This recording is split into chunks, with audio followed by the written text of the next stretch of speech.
Hey, Brandy. Thanks for getting this in. Oh, okay, that's your last. These are the, when you're trying to get a white balance with a white sheet of paper. Good job. That was a good idea. It works best, though, when the white sheet of paper is exposed in such a way that it actually is white. You can see that it's quite dark here. So it'll be difficult to get a white balance test off of this in Lightroom. But, you know, with a little tweaking, it's doable. I'm sorry, I have a horrible fever. That's why I'm so late on this feedback. I'm trying to get it done. So forgive me if I seem not even remotely lucid. So here's your artificial lighting, and here is your available light. And there's another artificial light, right? Okay, so one thing that I can say here is for 2 tungsten bulbs, I think that's, you're using tungsten, right? This is really not too shabby. It's still a bit underexposed, but those bulbs are just, compared to strobes, they're just so weak, so it's really not that bad.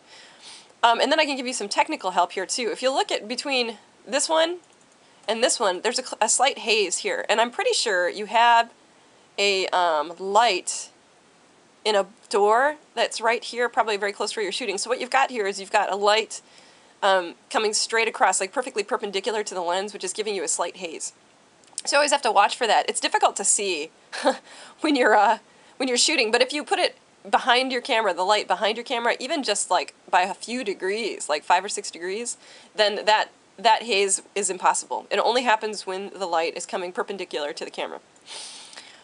Okay, so I think some of your more overexposed, I guess you might have thought they were overexposed, but these shots, I thought down here were a lot more successful because I can see a lot more detail. I'm not sure if you used any of those.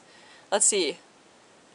401. Oh yeah, that's the one right there. Wow, you know, it looks better here on the contact sheet. Oh no, that's not the same one.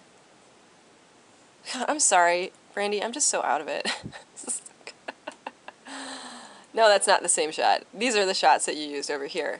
Okay, these still, yeah, they still look better on the contact sheet, I would say, than they look here. This looks a lot darker. So that might just be like a conversion thing, you know, when you converted it to something else and took it off of Lightroom, it just didn't have the oomph that it had on Lightroom. So that's about it. And then, you know, the other feedback that I would give you is when you're shooting architectural interiors, it's always a good idea to just really scope the space and get a feel for what you're going to be presenting the viewer. And you said, and you did, like in this case, you said what you really liked about this room was how long it is. And to really give us the full feeling of the length of the room, you would have had to use a much wider lens. You're using a 24 millimeter, and depending on your camera, that's sort of wide angle, but it could be wider, you know, because the millimeter length, the effective millimeter length, the relative millimeter length of your lens is dependent upon the size of your sensor. So I don't remember what camera you're using, but if it has a full-size sensor, then this 24 millimeter lens is in fact working like a wide-angle lens. If it has, like my camera, not quite a full-size sensor, then this 24 millimeter lens is acting more like a natural length lens.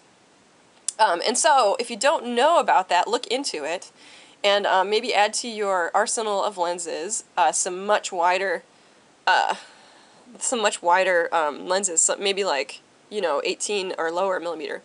The benefit of the relationship between sensor size and focal length is that, like, most of your lenses will end up working as slightly telephoto lenses, which is awesome because those are very expensive. It's the wide-angle lenses that are a little bit cheaper, so it's easy to fix that.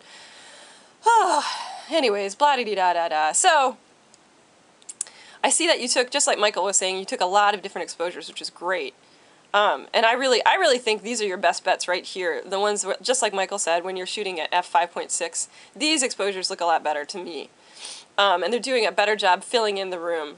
And then this nice, warm, blown-out section of the room isn't even problematic because it adds sort of a nice compositional balance, because if we got the heavy weight of this right over here, like the computer and the widescreen TV and everything, and then our eyes are pulled up to this light here. So it's actually not that problematic. It's actually pretty beautiful. Okay, so there's your feedback. I am going to stop this now, and I hope to have this fever thing resolved soon.